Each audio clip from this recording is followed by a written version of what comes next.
మిత్రులందరికీ నమస్కారం.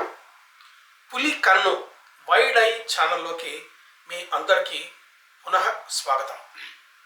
మహాభారతం ఈ తరం కోసం ఈ శీర్షికన మనం 8వ అంకానికి వచ్చాం. పోయిన సంచికలో గురు ద్రోణుల గురించి, గురువు కృపాచార్యుల గురించి మాట్లాడుకున్నాము. వాళ్ళిద్దరూ కూడా కురుపాండవ కుమారులకు ఏ విధంగా గురువులయ్యారు, వాళ్ళ చరిత్ర ఏమిటి, ఈ విషయాలన్నీ మనం ఇంతకుముందు సంచికలో మాట్లాడుకున్నాం. కురుపాండవులు గురు ద్రోణుల దగ్గర ఎక్కువ విద్యాభ్యాసాన్ని పొందారు. అంతకుముందు వాళ్ళు కనీసం 10 సంవత్సరాలు వచ్చిందాక కూడా కృపాచార్యుల దగ్గర విద్య నేర్చుకున్నారు. అయితే ఈ కృపాచార్యులు, ద్రోణాచార్యులు ఇద్దరు వరుసకు బావమరుదులు అవుతారు. వాళ్ళిద్దరి సంబంధం కూడా దీనికి కొంత విశేషంగా ఉపయోగపడింది. అంతకుముందు వారు మామూలు యుద్ధ విద్యలన్నీ కూడా భీష్ముడి దగ్గర కూడా నేర్చుకున్నారు. భీష్ముడు కేవలం తాత మాత్రమే కాదు, ఆయన గురువు గారు కూడా, ఆయన ఆచార్యుడు కూడా. అంటే పాఠాలు చెప్పే ఆచార్యుడి లక్షణం కూడా భీష్ముడికి ఉన్నది. అందుకే ఆయన్ని భీష్మాచార్యుడు అని కూడా అంటూ ఉంటారు. అయితే ఈ విద్యలు ఎలా జరిగాయి, ఈ విషయం వాళ్ళు ఏమేమి నేర్చుకున్నారు, ఇది కాస్త ఈ సంచికలో మనం మాట్లాడుకున్నాం. కురుపాండవులు అలా విద్య నేర్చుకునే క్రమంలో భీష్ముడు వీరికి చాలా ఏర్పాట్లు చేశాడు. హస్తినాపురం నగరానికి బయట ఒక అభయారణ్యంలో గురుకులాన్ని ఏర్పాటు చేశాడు. ఈ గురుకులంలో కేవలం కురుకుమారులు, పాండుకుమారులు మాత్రమే కాకుండా కురు రాజ్యానికి సామంత రాజ్యాలలో ఉన్న రాజకుమారులు కూడా ఈ గురుకులానికి వచ్చి విద్య నేర్చుకుంటారు. అంటే మామూలుగా యుద్ధ విద్యలు, ధనుర్వేదం ఇవన్నీ కూడా ఈ రాజకుమారులందరూ కూడా నేర్చుకుంటారు. ఇవి కాక హస్తినాపురంలో కొన్ని సైనిక పాఠశాలలు కూడా ఉంటాయి. ఎందుకంటే రాజ్యానికి కేవలం మహావీరులు, రథులు, అతిరథులు, మహారథులు మాత్రమే కాకుండా మామూలుగా పదాతి సైన్యం కూడా కావాలి. ఈ పదాతి సైన్యాన్ని తయారు చేసుకోవడం కోసం రాజు తన రాజ్యంలో వేరే సైనిక పాఠశాలలు కూడా నిర్వహిస్తూ ఉంటారు. మామూలుగా బంటులు, పదాతి సైన్యానికి తయారైనటువంటి వాళ్ళు వేరే వర్ణాల నుంచి కూడా వస్తూ ఉంటారు. అలాంటి వాళ్ళు గురుకులంలో కూడా కొంతమంది ఉంటారు. కానీ ప్రధానంగా ద్రోణాచార్యుల వారి గురుకులం రాజకుమారులకు ఉద్దేశించింది. ప్రధానంగా రాజకుమారులకు ఉద్దేశించింది. అక్కడ వేరు రాజ్యాలకు సంబంధించిన వాళ్ళు కూడా అక్కడ నేర్చుకుంటూ ఉంటారు. ఈ క్రమంలో వాళ్ళ యుద్ధ విన్యాసాలు ఎలా ఉంటాయి, ఎలా ఈ పాఠాలు ఉంటాయని మనం కొంత విస్తృతంగా ఊహించి ఆలోచించడానికి అవకాశం ఉంటుంది. అక్కడ పెద్ద మైదానం ఉంటుంది, రకరకాల ఆయుధాలు ఉంటాయి. వాటిని నేర్పేటందుకు ద్రోణాచార్యులతో పాటు ఇతర గురువులు కూడా ఉంటారు. అంతేకాకుండా ఈ హస్తినాపురం చుట్టూతో కూడా అరణ్యం ఉన్నది. ఈ అభయారణ్యం కాక వేరే విస్తృతమైన అరణ్యం కూడా ఉన్నది. ఈ అరణ్యంలో కూడా వీళ్ళని తీసుకుపోయి అక్కడ వేటాడటము, జంతువులతో యుద్ధము, అడవిలో యుద్ధము, ఇలాంటి విషయాలు కూడా అక్కడ నేర్పుతారు. ఇది కాకుండా దానికి పక్కన యమునా నది ఉంటుంది. యమునా నదికి కూడా వెళ్తారు. అయితే హస్తినాపురానికి 2 వైపులా నదులు ఉన్నాయి. పైకి వెళితే గంగా నది ఉంటుంది, ఇటువైపున యమునా నది ఉంటుంది. ఈ 2 నదులతోటి కూడా దీనికి సంబంధం ఉంటుంది. అటు కాస్త గంగా నది దూరం ఉంటుంది, యమునా నది కొంచెం ఇంకా దగ్గరగా ఉంటుంది. అయితే ఆ నది ఒడ్డుకు కూడా తీసుకెళ్ళి అక్కడ ఇసుక మైదానాల్లో కూడా వీళ్ళకి యుద్ధ విద్యలు నేర్పుతూ ఉంటారు. ఇలా నేర్పే క్రమంలో వాళ్ళకి కొన్ని పరీక్షలు కూడా పెడుతూ ఉంటారు. సాధన చేయటం, పరీక్షలు చేయటం, ఇవన్నీ చేస్తూ ఉంటారు. అయితే ఈ క్రమంలో 1-2 పరీక్షలు ఎలా ఉంటాయి, ఆ సాధన ఎలా ఉంటుంది మనకు తెలుసుకుందాం. అయితే ఈ విద్యలు నేర్పేటప్పుడు అర్జునుడు చాలా ముందు ఉంటాడు. విలువిద్యలో అతను చాలా నైపుణ్యం చూపిస్తూ ఉంటాడు. విలువిద్యలో అతనికి చాలా ఆసక్తిగా ఉంటుంది. ఇంకపోతే కురు పాండవుల వైపున, అంటే పాండవుల వైపున యుధిష్ఠిరుడు ఆయనటు విల్లనంబులు, అట్లాగే బల్లెము, ఇలాంటి ఆయుధాల్లో ఆయన ఎక్కువ ఆసక్తి చూపించాడు. భీముడు గదాయుద్ధంలో ఎక్కువ ఆసక్తి చూపించాడు. అర్జునుడు మనం ఇప్పుడే అనుకున్నట్టుగా ఆయన ఎక్కువ విలువిద్య వైపునే ఆసక్తి చూపించాడు. కానీ ఖడ్గ విద్య, గదాయుద్ధం కూడా ఆయనకు వచ్చు. అంటే సాధారణంగా ఇన్ ప్రిన్సిపల్ వీళ్ళందరూ కూడా అన్ని ఆయుధాల మీద వాళ్ళు ప్రాక్టీస్ చేస్తారు. అన్ని ఆయుధాలతో కూడా యుద్ధాన్ని నేర్చుకుంటారు. కానీ ఒక్కొక్కళ్ళకి వాళ్ళకి ఇష్టమైనటువంటి ఆయుధం ఒకటి ఉంటుంది, దాంతో యుద్ధం చేస్తారు. ప్రధానమైనటువంటి యుద్ధాలు దాంతో చేస్తారు. ఈ క్రమంలో వాళ్ళకి కొన్ని పరీక్షలు జరుగుతాయి. కౌరవులలో దుర్యోధనుడు గదాయుద్ధం వైపే మొగ్గు చూపుతాడు, కానీ మిగతా ఆయుధాలతో కూడా నేర్చుకుంటాడు ఆయన. అట్లాగే వాళ్లలో అశ్వత్థామ కూడా ఉన్నాడు. అశ్వత్థామ గురు ద్రోణాచార్యులు గారి కుమారుడు. వాళ్ళ ఆశ్రమంలోనే అక్కడే పెరుగుతాడు. ద్రోణాచార్యుల కుటుంబం కూడా అక్కడే ఉంటుంది, ఆ గురుకులంలోనే ఉంటుంది. అటువైపున దుశ్శాసనుడు కూడా గదాయుద్ధం మీదనే ఎక్కువ ఆసక్తి చూపిస్తాడు.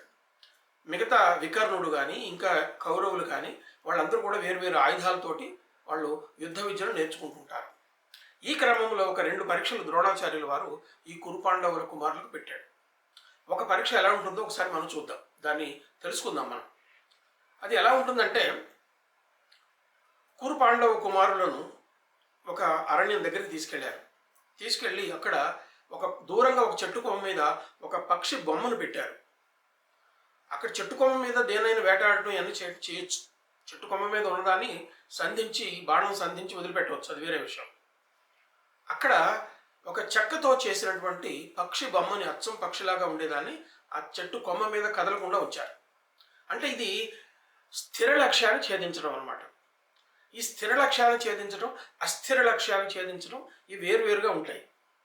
అంటే ఎక్కువగా లక్ష్యాలు ఉన్న చోట ఒకే బాణంతో ఛేదించడం, అట్లాగే ఎక్కువ బాణాలు తీసుకొని ఒకే లక్ష్యం మీద కొట్టడం, ఇలాంటివి కూడా ఉంటాయి.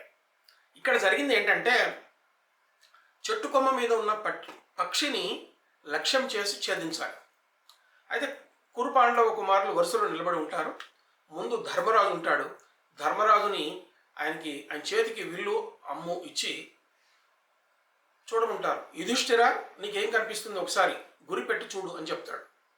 బాగానే కనిపిస్తుంది ఆచార్య, నాకు మామిడి చెట్టు కనిపిస్తూ ఉంది, మామిడి చెట్టు కొమ్మ కనిపిస్తూ ఉంది, కొమ్మ మీద ఉన్నటువంటి పక్షి కనిపిస్తూ ఉంది, అన్నీ బాగానే కనిపిస్తున్నాయి అని అంటాడు.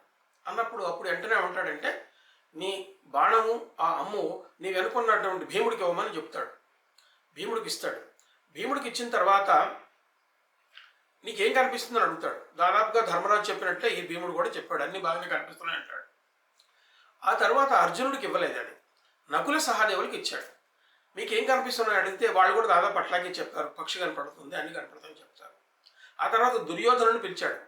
దుర్యోధనుని పిలిపించి ఆయన చేతికి బాణము విల్లు ఇచ్చి చూడు లక్ష్యం గురిపెట్టిన తర్వాత ఏం కనిపిస్తున్నాయి నీకు చెప్పని అడుగుతాడు. ఆయన అడిగినప్పుడు వాళ్ళు చెప్తారు. ఏం చెప్తారు?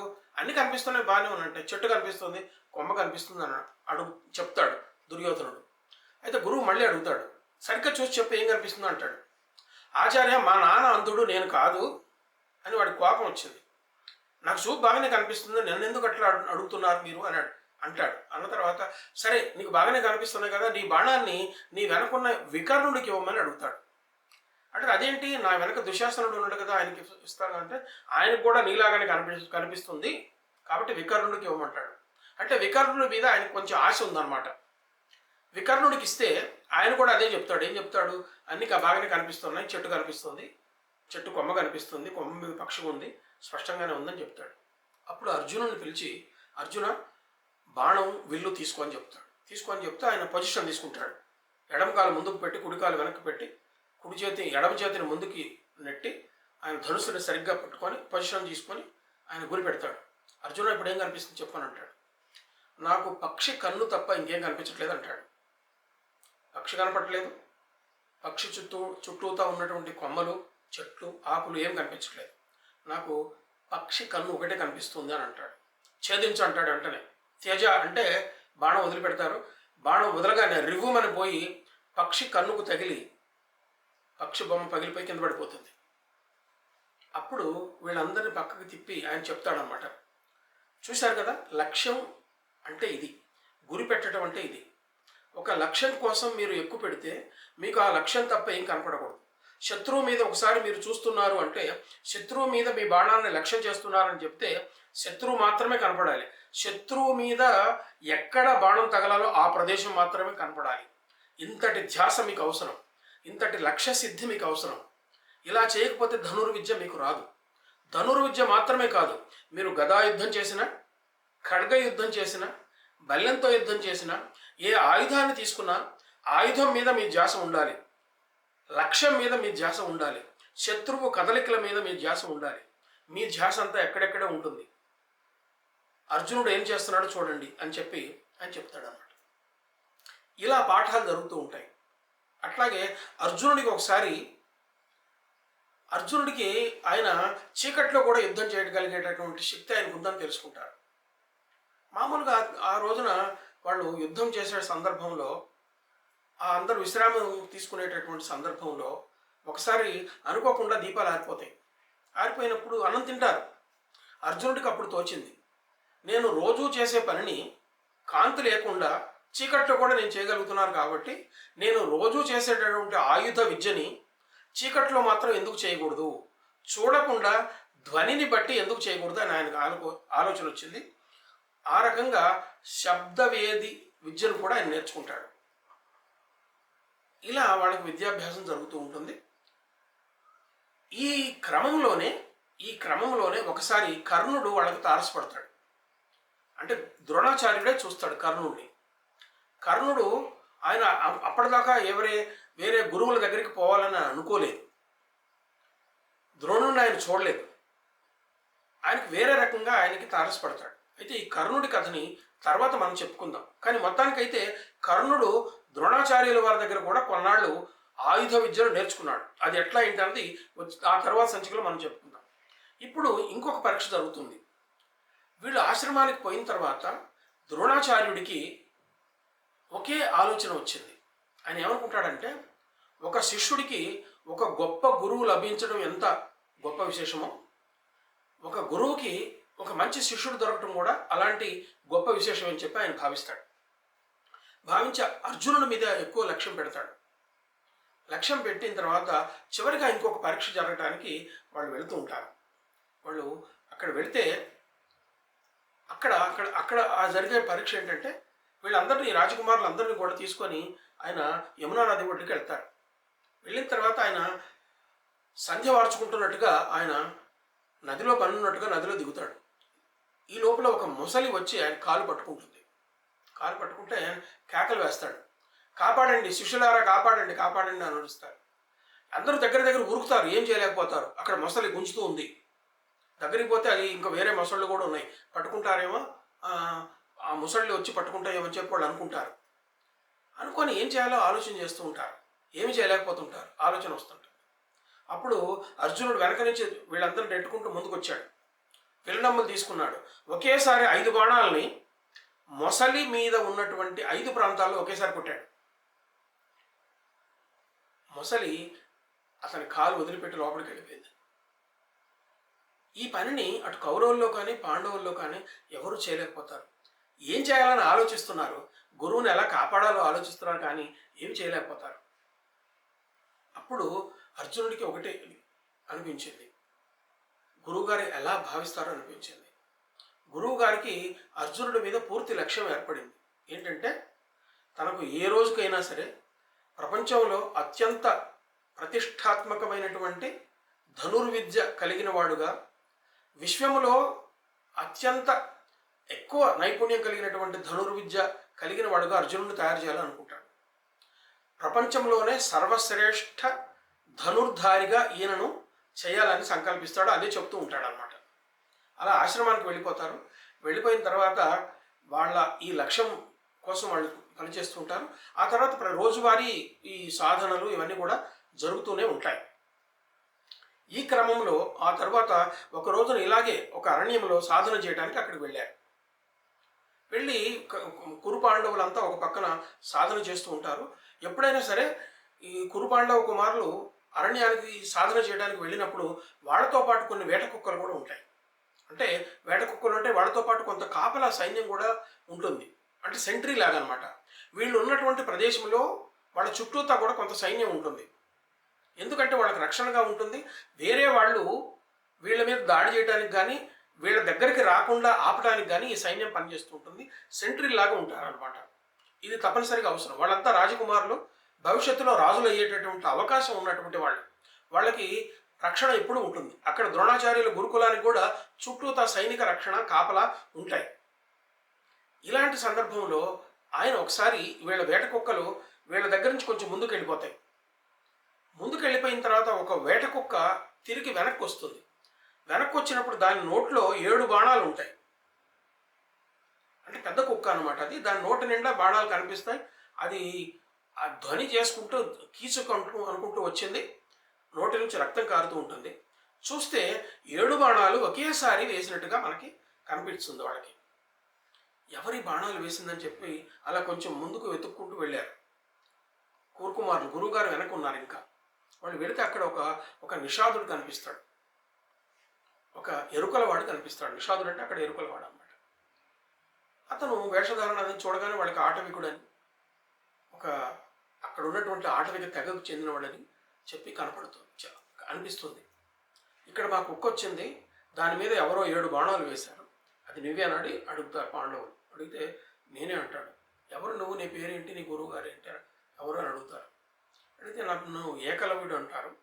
ఈ ప్రాంతంలో ఉన్నటువంటి తెగకు మా నాన్న హిరణ్యధనుడు అని ఆయన, ఈ తెగకు పెద్ద ఆయన కుమారుడు నేను. ఇక్కడే మాకు దగ్గరలోనే ఇల్లు ఉంటుంది, మీరే ఈ అరణ్య ప్రాంతానికి వచ్చారని చెప్పి అతను అడుగుతాడు. అర్జునుడు చాలా ఆశ్చర్యపోతాడు. ఇదేంటి మా గురువుగారు, నీ గురువుగారు ఎవరని అడుగుతాడు ఏకలవ్యుడు. మా గురువుగారు ద్రోణాచార్యులే మా గురువుగారు అంటాడు. అర్జునుడు ఆశ్చర్యపోతాడు. ఈ విద్యను నాకు కూడా నేర్పలేదు ఆయన. నేను మహా అయితే 2 బాణాలు 3 బాణాలు, చివరిగా 5 బాణాల వరకు ఒకేసారి నేను వేయగలిగే శక్తి నాకు ఉంది. 7 బాణాలు ఎప్పుడూ నేను ప్రయత్నం చేయలేదు. చాలా గొప్ప విద్య ఇది. ఈ విద్య ఈయనకు ఎలా వచ్చింది, ఎవరు నేర్పారు? ద్రోణాచార్యులు నేర్పితే తప్ప ఇది రాదు. ద్రోణాచార్యులు కూడా ఇది సాధ్యమో కాదో నాకు తెలియదు. నన్ను ప్రపంచంలోనే సర్వశ్రేష్ఠ ధనుర్ధారిగా చేస్తానన్నాడు. అలాంటిది నాకు ఇచ్చిన మాట తప్పి, వాగ్దానాన్ని తప్పి ఇతనికి నేర్పాడా అనే అనుమానం వస్తుంది. అనుమానం వచ్చి పాండవులు అందరూ వెనక్కి వస్తారు. వెనక్కి వచ్చి ఆచార్యుడు దగ్గరకు వచ్చి వాళ్ళు ఒక మాట అంటారు. అర్జునుడు ఒక మాట అంటాడు. ఏమండి, మీ ప్రతిజ్ఞ నెరవేరకుండా పోయే ప్రమాదం ఏర్పడింది అంటాడు. అదేంటి అర్జున, నా ప్రతిజ్ఞ నెరవేరకుండా పోవటం ఏంటంటే, మీరు నన్ను ప్రపంచంలోనే సర్వశ్రేష్ఠ ధనుర్ధారిగా చేస్తానన్నారు కదా, కానీ ఇక్కడ వేరే అతను నాకంటే ఎక్కువ, మీకంటే ఎక్కువ కూడా అతను ధనుర్విద్య ప్రదర్శించాడు, చూద్దారండి అని చెప్పి తీసుకుపోతాడు. అలా జరగడానికి వీల్లేదు కదా అంటాడు. తీసుకుపోతాడు. తీసుకుపోయిన తర్వాత చూస్తే అక్కడ అతను కుక్క కనపడింది. 7 బాణాలు నోట్లో కనపడ్డాయి. ఏకలవ్యుడు అక్కడ అప్పటికే చచ్చిపోయి పడిపోయి ఉంది. అది ఏకలవ్యుడు వాళ్ళ గురుగారు చూస్తూనే రాగానే పాదాలకు ప్రణామం చేసి, నమస్కారం జియ్యా, దండం జియ్యా, ప్రణామాలు జియ్యా అని అంటాడు. జియ్యా అంటే గురువుగారు అని అర్థం. ఎవరు నువ్వు ఏంటి అని అడుగుతాడు.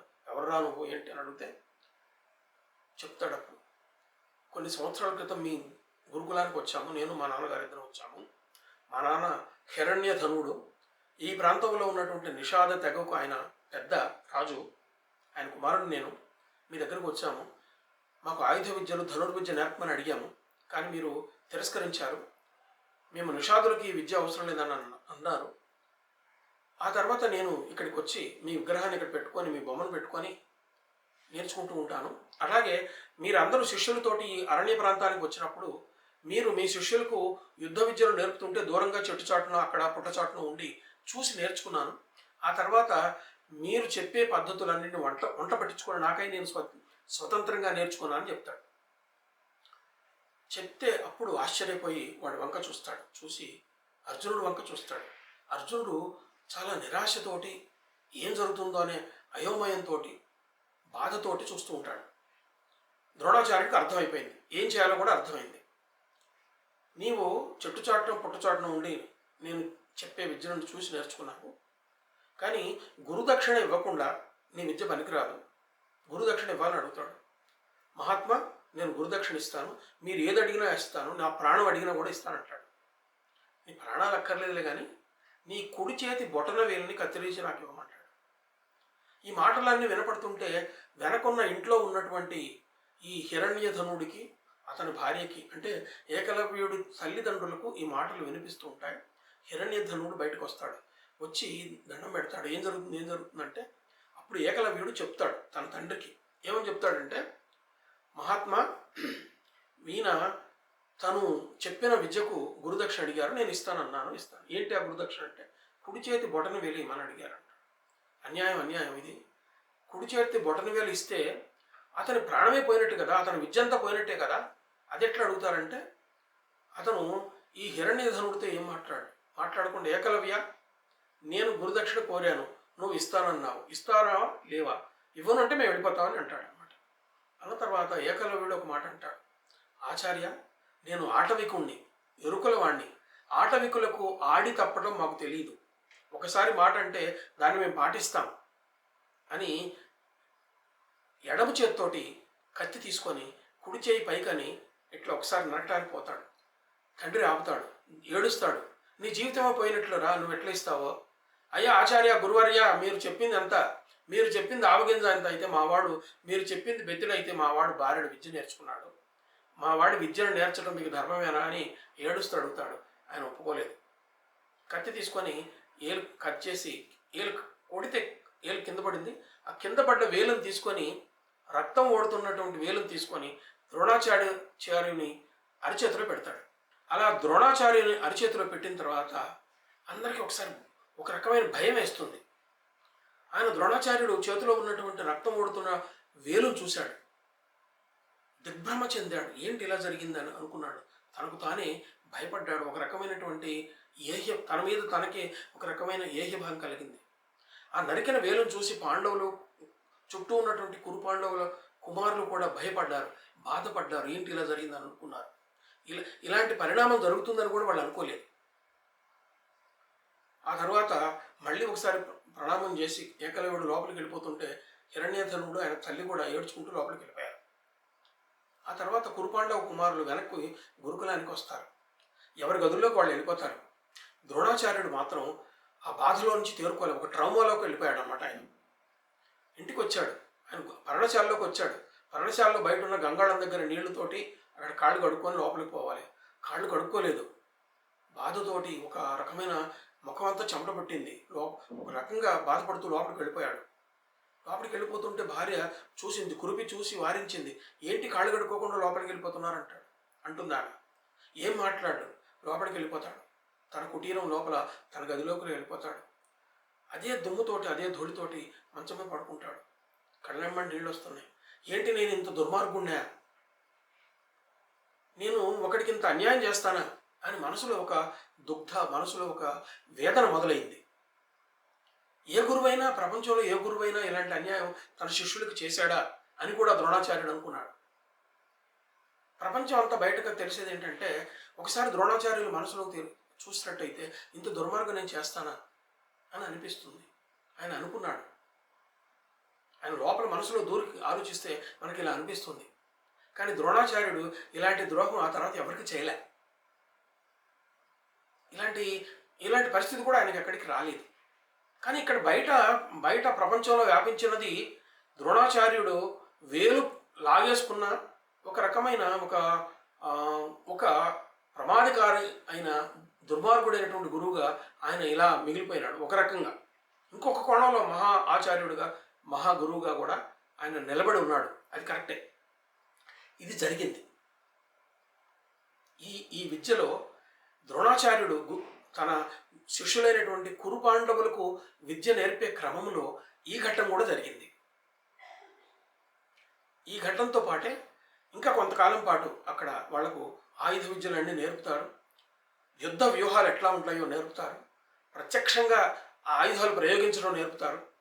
వివిధమైనటువంటి దివ్యాస్త్రాలను ఎలా పొందాలని నేర్పుతారు. ఒక్కొక్క దివ్యాస్త్రానికి అధిదేవత ఎలా ఉంటాడు, ఆయన ఎలా ప్రసన్నం చేసుకోవాలి, ఎలా పూజించాలి, దివ్యాస్త్రాలు ఎలా పొందాలి, ఈ విద్యలు కూడా కొంతమంది ముఖ్యమైనటువంటి వాళ్ళకి నేర్పుతారు. ఆ గురుకుల విద్య అలా సాగుతుంది. కురు పాండవులకు గురుకుల విద్య పూర్తవుతుంది. మిత్రులారా, వచ్చే సంచికలో మనము కుమారాస్త్ర విద్యా ప్రదర్శన, దీని గురించి మనం మాట్లాడుకుందాం. అంటే కురు పాండవులకు విద్య అయిపోయిన తర్వాత వాళ్ళకు ఒక పరీక్ష పెడతారు. అంటే ప్రజలందరినీ పిలిపించి వాళ్ళందరి ఎదురుగా వీళ్ళు ఎలాంటి ఆయుధ విద్యలు నేర్చుకున్నారని చెప్పి ప్రపంచానికి తెలిసేటట్టుగా చూపిస్తారు. దీన్నే కుమారాస్త్ర విద్యా ప్రదర్శన అంటారు. దీన్ని అటు వ్యాస భారతంలోను, కవిత్రయ భారతంలోను చాలా విపులంగా వర్ణించారు. దాని గురించి మనం మాట్లాడుకుందాము. అక్కడే కర్ణుడు కూడా రంగంలోకి ప్రవేశిస్తాడు. అప్పుడు ఆ కర్ణుడికి ద్రోణాచార్యుడికి ఉన్న సంబంధం గురించి కూడా మనం మాట్లాడుకోవచ్చు. ఇక్కడ ఇంకొక విషయం చెప్పుకోవాలి మనం. అదేంటంటే మనకి ఇప్పుడు కూడా మిలిటరీ ట్రైనింగ్స్ జరుగుతూ ఉంటాయి. నావీలో కానీ లేకపోతే ఎయిర్ ఫోర్స్లో కానీ వీటి కూడా జరుగుతుంటాయి. ఇదంతా అయిపోయిన తర్వాత దాన్ని ఏమంటారంటే ఒక దీక్షాంత పరేడ్ అంటారు వాళ్ళు. పోలీసులు కూడా ఇది జరుగుతుంటుంది. అంటే వాళ్ళకి ట్రైనింగ్ అంతా అయిపోయిన తర్వాత చివరిలో ఒక పరేడ్ చేయిస్తారు శిష్యులందరినీ. వాడు అంటే నేర్చుకున్న ట్రైనీలందరినీ కూడా, క్యాడెట్స్ అందరికీ కూడా ఒక ఒక ఒక ప్రవే ఒక ఒక రకమైన ప్రదర్శన చేయిస్తాడు. అప్పుడు ప్రజలందరినీ కూడా వాళ్ళు పిలుస్తారు. ప్రజలందరూ కూడా వాళ్ళు చేసేదాన్ని చూడొచ్చు. సరిగ్గా అదే జరిగింది మహాభారతంలో. 1000 సంవత్సరాల క్రితం రాసిన నన్నయ్య భారతంలో కూడా ఈ పరేడ్ ఎలా జరిగింది అన్నది ఆయన చెప్తాడు. చాలా విపులంగా వర్ణిస్తాడు. చాలా బాగుంటుంది. వచ్చే సంచికలో మీరు చూడండి. మిత్రులారా, ఈ వీడియో మీకు నచ్చితే మీ బంధుమిత్రులందరికీ షేర్ చేయండి. ఒక ఆధునిక దృక్పథంతో ఈనాటి ఈ తరం కోసం మహాభారతం ఫలానా ఆయన చెప్తున్నాడు చూడండి అని చెప్పి మీ బంధుమిత్రులకు చెప్పండి, చూడండి. అలాగే నా ఛానల్ పులి కన్నుకి ఒకసారి సబ్స్క్రైబ్ చేసి పక్కన ఉన్న బెల్ ఐకాన్ నొక్కండి. దీనివల్ల ఎక్కువ మంది దీన్ని ఉచితంగా చూసేటటువంటి అవకాశం దొరుకుతుంది. అంతేకాకుండా నేను వీడియో అప్లోడ్ చేయగానే వెంటనే మీకు నోటిఫికేషన్ వస్తుంది, మీరు చూడొచ్చు. నమస్తే.